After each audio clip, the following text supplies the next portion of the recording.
Donc bonjour, moi c'est Jason Tressière et je suis venu présenter un projet de site web de classification du vivant. La classification du vivant a beaucoup évolué au cours du temps. À la base c'était une classification qui se faisait sur des caractères morphologiques. Par exemple on disait que les mammifères avaient des poils. Du coup tous les animaux qui avaient des poils et les mêmes caractéristiques qu'on retrouve chez les mammifères, on disait que c'était des mammifères. En fait, avec cette technique-là, on a pu faire une classification du vivant assez correcte, mais avec une nouvelle méthode qui est apparue récemment, on a pu retracer la classification du vivant via des caractères, des liens de parenté entre les espèces et les groupes. Du coup, ça a fait toute une nouvelle classification. Ce que j'essaie de faire du coup sur mon site web, c'est de retracer les caractères morphologiques de toutes ces espèces, de les mettre en comparaison pour permettre une première approche de la classification du vivant. Et associé à ça, on a une classification qui se fait sur les liens de parenté. Et donc en fait, on a 3 types de pages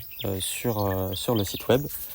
Sur une première page, on va voir toute la classification du vivant, donc comme elle est actuellement, c'est une version de la classification. Il y en a plein qui existent. Avec du coup, pour chaque groupe d'animaux, de plantes ou de champignons, on va voir du coup des caractéristiques morphologiques, physiologiques, de l'ADN aussi, quels gènes sont présents, d'une certaine mesure. Bien évidemment. Après, on a une page qui va retracer toute l'anatomie du coup d'un organisme modèle du groupe qu'on étudie. Ça va être un autre type de page. Et en fait, on va pouvoir essayer de comparer morphologiquement tous les groupes d'animaux ou de plantes qu'on a.